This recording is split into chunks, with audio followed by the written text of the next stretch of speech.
بسم اللہ الرحمن الرحیم۔ السلام علیکم۔ تابع نامہ چینل میں خوش آمدید۔ خواب میں اپنے دشمن کو دیکھنا۔ اگر کوئی شخص خواب میں اپنے دشمن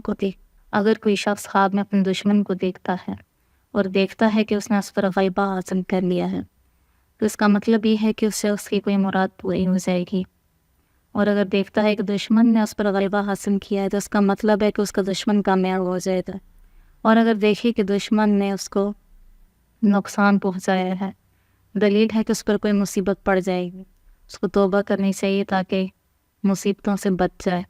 حضرت جعفر صادق فرماتے ہیں کہ دشمن کا خواب میں دیکھنا 3 وجہ پر ہے۔ اول، کاموں کا بند ہو جانا، 2، غم اور پریشانی پہنچنا، اور 3، مال کا خسارہ ہونا۔